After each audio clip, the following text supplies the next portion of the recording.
बोलो जयकारा बोल मेरे श्री गुरु महाराज की जय। पंचम पातशाही श्री सतगुरुदेव भगवान की लीला श्रवण करते हैं। सभी प्रेमियों को सप्रेम जय सच्चिदानंद।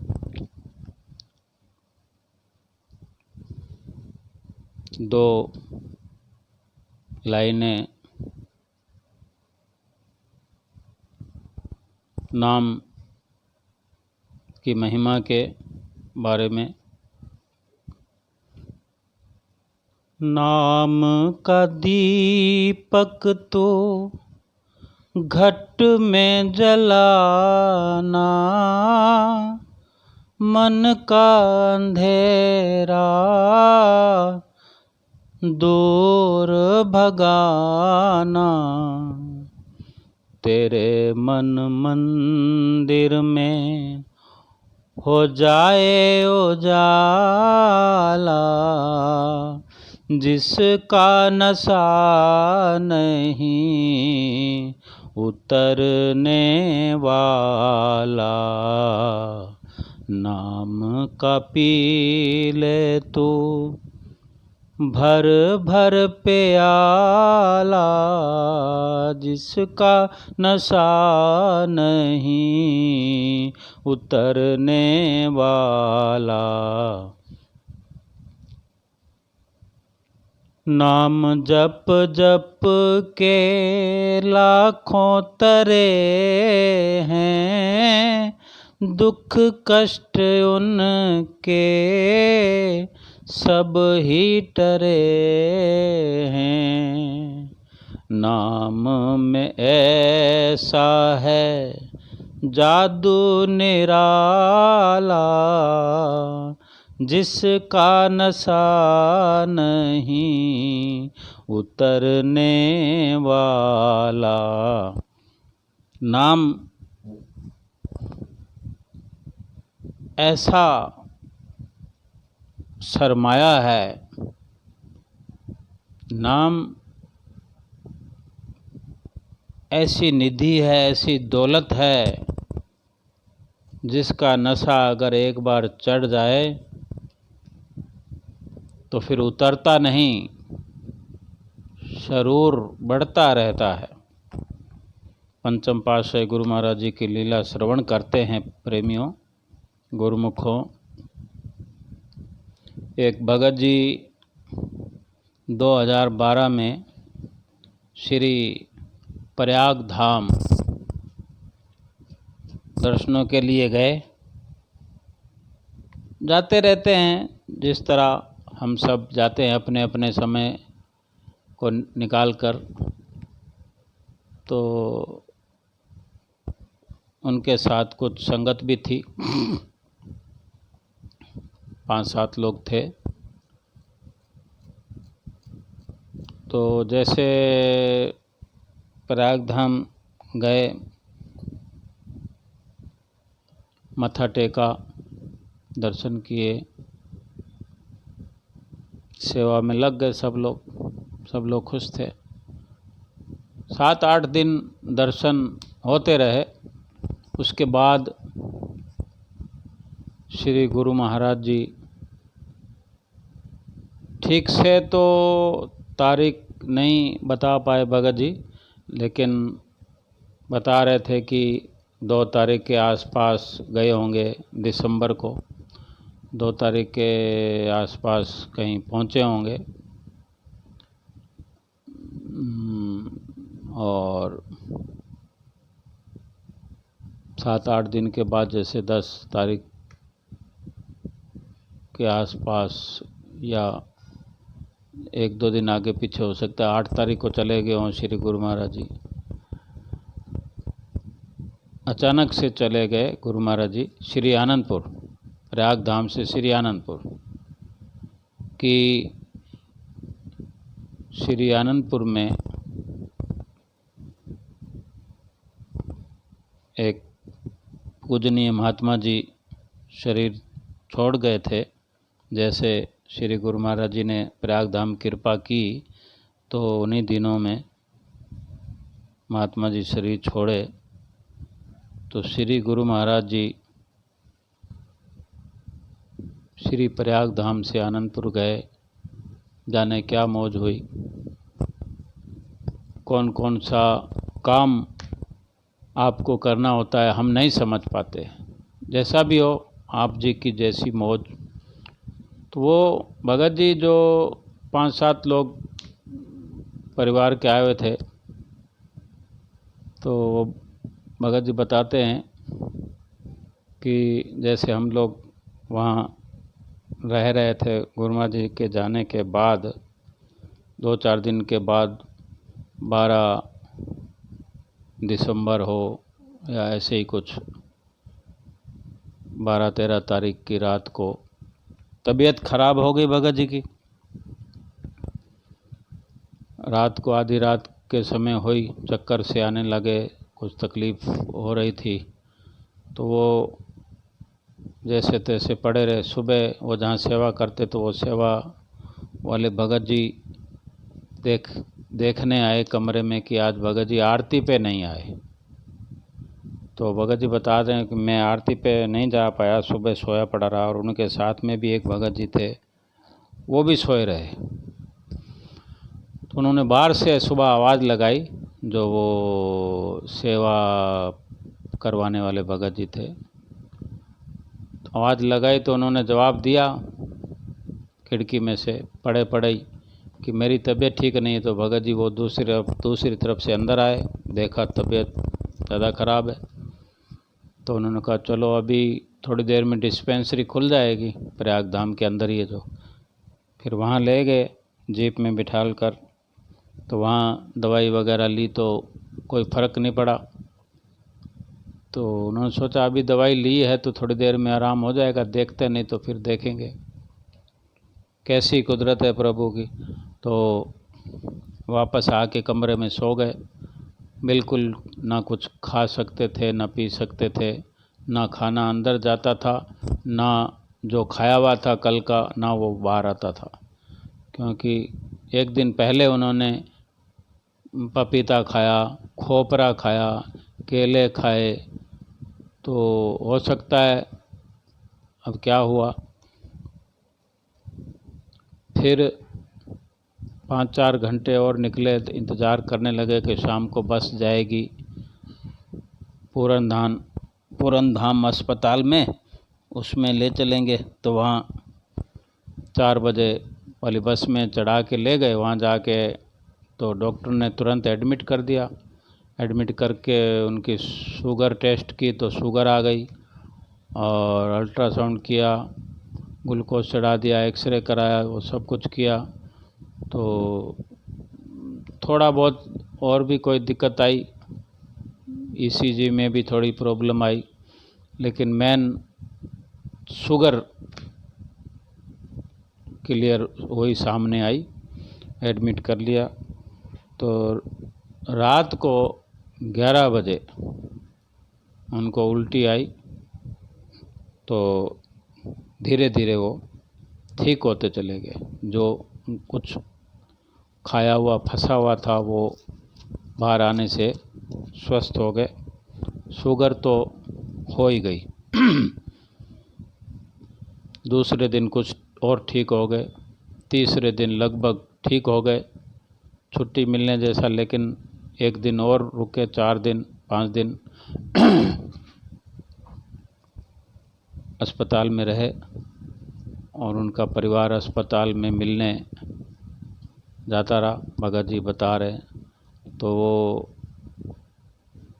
पलंग पे बैठकर खूब आनंद मग्न होकर बातें करते थे, क्योंकि चक्कर आने लगे और भी जो तकलीफ़ थी सारी ठीक हो गई थी। थोड़े बहुत तकलीफ़ तो रहती है कुछ समय तक, चक्कर उनको 2 महीने तक आते रहे, लेकिन ये 4-5 दिनों के दरमियान बात है। तो वो भगत जी बताते हैं कि मेरे को ऐसा लगता था जैसे मैं कहीं जन्नत में बैठा हूँ। ये अस्पताल की बात है, अस्पताल में उनको ऐसा लगता है। जिस विधि राखे राम तिस विधि रही है। जैसे प्रभु रखना चाहे अस्पताल में ही सदगुरुदेव भगवान उनको ऐसी उनको अंदर से प्रेरणा दे रहे हैं कि वो अस्पताल में भी मस्त है, कोई चिंता नहीं। वो सोचते हैं कि मैं मर गया होता तो, लेकिन प्रभु ने बचाया है मुझे। 5वें दिन छुट्टी मिल गई और तब तक श्री गुरु महाराज जी अनंतपुर में रहे। और ये संक्रांति के दिन 16 तारीख को या 17 तारीख को संक्रांत थी। जैसे वो 12 तारीख के आसपास रात को बीमार हुए तो 16 या 17 को संक्रांति थी, तो छुट्टी मिल गई, घर आ गए, प्रयागधाम आ गए। और श्री गुरु महाराज जी का भी रोज़ सुनते थे वो कि आज आएंगे, कल आएंगे। 19 तारीख 20 तारीख को सुबह वो भगत जी को प्रयागधाम से घर की तरफ घर जाना था, मतलब टिकट थी उनकी। और ये चिंता थी कि इतने दिनों से बैठे हुए हैं, 8 तारीख से बैठे हुए हैं और आज 17 तारीख हो गई, 9 दिन हो गए। अब 19 को जाना है। अब तो 2-3 दिन रह गए। सुन रहे हैं 19 को आ जाएंगे, कोई कहता 20 को आएंगे, आते आते 20 हो जाएगी। अब सोचते हैं भी 19 को भी अगर श्री गुरु महाराज जी आ जाएं तो दर्शन तो एक झलक तो कर लें। और वो ऐसे सोचते सोचते समय व्यतीत हो रहा था। दिन भर यही उधेड़ बुन लगी रहती है, घर तो जाना है, लेकिन अगर दर्शन करके चले जाएं तो बड़ी कृपा होगी सतगुरुदेव महाराज जी की। तो अचानक समाचार मिल गया 18 तारीख को कि कल श्री गुरु महाराज जी किसी भी समय कृपा करेंगे। तो फिर भी यही सोचते हैं कि दोपहर में कृपा करे तो अच्छी बात है, लेकिन भगवान की मौज को कौन समझ सकता है। फिर आते आते शाम के श्री आरती के समय श्री गुरु महाराज जी ने कृपा की। लगभग 7 बजे श्री आरती में दर्शन हुए सभी प्रेमियों को। और वो भगत जी बताते हैं कि मुझे भी आरती से जैसे बाहर निकले तो वो भगत जी ऐसे हाथों को ऊपर करके नाच कर डांस करने की मुद्रा में ऐसे करके देख रहे थे। तो साथ वाले भगत जी ने पूछा, भगत जी क्या कर रहे हो? तो वो कहते हैं कि मैं नाच कर देख रहा हूँ कि मैं कर सकता हूँ कि नहीं, डांस कर सकता हूँ कि नहीं, मुझे चक्कर तो नहीं आ रहे। क्योंकि चक्कर उन्हें आते थे, आ रहे थे, कुछ ठीक हो रहे थे, तो वो अपने आप को फिटनेस देखना चाहते थे कि मैं अभी आरती के बाद जो ही दर्शन खुलेंगे तो वहाँ मुझे नाचना है, मेरी इच्छा है, तमन्ना है। और सुबह तो जाना ही है, सुबह से 7 बजे निकल जाएंगे, यही आज का मौका है। तो उसकी तमन्ना है कि इतने दिनों से श्री गुरु महाराज जी प्रयागधाम में है नहीं, अगर यहाँ दर्शन होते रहते तो कोई ना कोई मौका मिलता, लेकिन अब लास्ट मौका है। तो उनके अंदर जोश और हौसला हो रहा है। थोड़ी सी देर की बात थी, थोड़ी देर में दर्शन खुलने वाले थे, आरती समाप्त हो चुकी थी, फिर दर्शनों का समय था। वहाँ दर्शन हॉल के अंदर मौका मिलता है नाचने का श्री गुरु महाराज जी के आगे। तो वो जो ऐसा करके देख रहे थे, तो भगत जी ने पूछा साथ वाले ने, तो उन्होंने जवाब दिया और ऐसे कहते कहते वो चल पड़े और दर्शन हॉल में पहुंच गए। दर्शन खुल गए और थोड़ी देर के बाद ही वो भगत जी वो कुछ अपनी वो ड्रेस वगैरह पहनते थे ऐसी नाचने के लिए, जो थोड़ा एक अलग सा होता है, वो पहन के खड़े हो गए और श्री सतगुरुदेव महाराज जी की तरफ से इशारा हो गया। उन्होंने इशारा कर दिया कि वो इशारा कर देते हैं बैठ जाओ तो बैठना पड़ता है, वो कह देते हैं आ जाओ तो थोड़ा और आगे उनको मौका मिलता है। तो वो जगह रखी हुई होती है, जंगले के अंदर रेलिंग बनी होती है, उसके अंदर खड़े होकर नाचने का मौका मिलता है। तो भगत जी को इशारा हो गया तो महात्मा जनों ने भी फिर उनको इशारा किया कि आगे आ जाओ।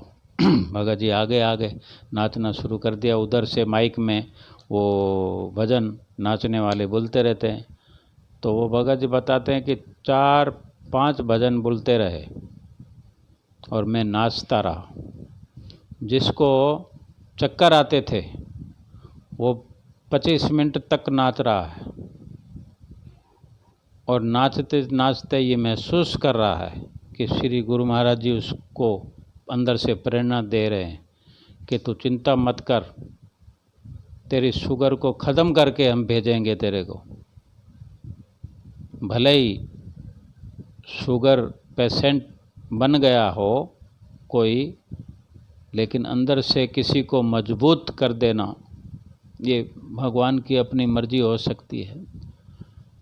ये भगवान से कनेक्शन हो सकता है। भगत जी बताते हैं आज 2012 के बाद आज 2020 होने जा रहे हैं, 8 साल होने जा रहे हैं बिल्कुल हल्की दवाई लेते हुए। और डॉक्टरों ने जो कहा था कि डेली 1 घंटा सुबह शाम वॉक करनी है, तो वो नियम भी निभाते हैं। श्री गुरु महाराज जी के भी नक्शे कदम पर चलने की कोशिश करते हैं। सब कुछ नॉर्मल है। वो भगत जी बताते हैं कि पहले शुगर होने से पहले मैं 15-20 मिनट भी लगातार नहीं चल सकता था, और शुगर होने के बाद अब तो डॉक्टरों की हिदायत और गुरु महाराज जी का ऐसा आशीर्वाद कि 2 घंटे लगातार चलता रहूँगा। ना तो मेरे घुटनों में दर्द होता है, ना मेरे हृदय में दर्द होता है। पहले रुकना पड़ता था, 10 मिनट चलने के बाद मुझे चाहे 10 सेकंड भी रुकना पड़ता था। अब वो रुकना नहीं पड़ता, लगातार चलते जाओ। 1 घंटा तो चलता ही हूँ, कभी कभी ऐसा होता है कि 1.5 घंटा भी चल लेता हूँ। और शुगर नॉर्मल है। जिस डॉक्टर को दिखाया जाता है वो भी खुश होता है कि बहुत अच्छी बात है कि इतना वॉक करते हो।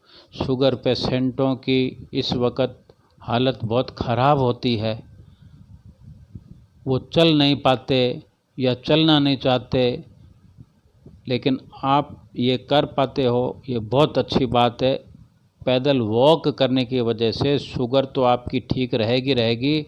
आपके घुटने एक्स्ट्रा 10-15 साल स्वस्थ रहेंगे। वो उन्होंने पहले दिन कहा था और वो 8 साल हो गए। वो भगत जी बताते हैं कि वैसे का वैसे ही है, और बहुत कैसी भी कंडीशन हो, लेकिन मेरे को अंदर से प्रेरणा मिलती है कि नहीं, तुझे वॉक करना है, डेली करना है, बिना नागा करना है। और जो वॉक करते हैं जिस वक्त बिना रुके, नॉन स्टॉप, यानी रुकना नहीं है रास्ते में, 60 मिनट तक लगातार। ये संदेश मेरे किसी भाइयों को भी अगर तकलीफ़ हो, गुरुमुखों को, भाइयों को, बहनों को, तो वो भी है श्री गुरु महाराज जी से कनेक्ट होकर, कनेक्शन रख के वो प्रेरणा सबको मिल सकती है। मेरे श्री गुरु महाराज जी सबका ख्याल करते हैं। ये वो भगत जी बताते हैं कि ये पर्सनल बात है और ये किसी को भी लाभ हो सकता है। बीपी की भी दवाई थी, शुगर की भी थी, बिल्कुल हल्की दवा है, और बाकी सब कुछ नॉर्मल आता है। और खान पान को भी ध्यान रखते हैं कि डॉक्टर ने बताया कि थोड़ा थोड़ा खाना है दिन भर, जैसे वो बताएंगे। श्री गुरु महाराज जी का आशीर्वाद मिले, श्री गुरु महाराज जी के नित्य नियम बताए हुए नियमों पर हम चलें और विचार अपने सात्विक रखें, तो हमारा तन मन धन सब स्वस्थ रहता है। और तन मन धन स्वस्थ रहता है तो आत्मा प्रसन्न चित्त रहती है। और आत्मा को परमात्मा से मिलाने का जो ये हमारा मिशन है, इस लोक के अंदर इस मनुष्य जन्म जो मिला है वो सफल होता है, ये मिशन पूरा होता है। तो ये मेरे श्री गुरु महाराज जी की लीला है कि देखो, एक दिन और ना आते, वो 19 की बजाय 20 तारीख को आते, 20 दिसंबर को आते, तो बिना दर्शनों के जाना पड़ता। कितने उपकार हैं पंचम पातशाही गुरु महाराज जी के हम जीवों पर।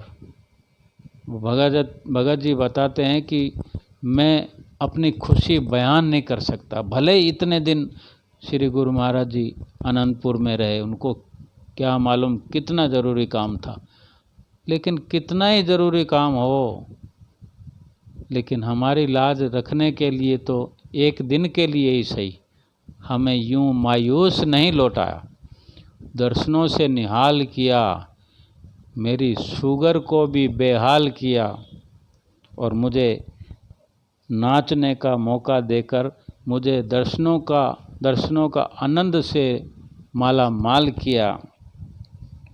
वो सब कुछ उनके साथ सुरती जुड़ी होनी चाहिए। सूरत अपनी नाम में सदा लीन रखना, पल पल तू सच्चा नाम ही जपना, नाम ही अंत हो तेरा रखवाला, जिसका नशा नहीं उतरने वाला, नाम का पी ले तू भर भर प्याला, जिसका नशा नहीं उतरने वाला। बोलो जयकारा, बोल मेरे श्री गुरु महाराज की जय।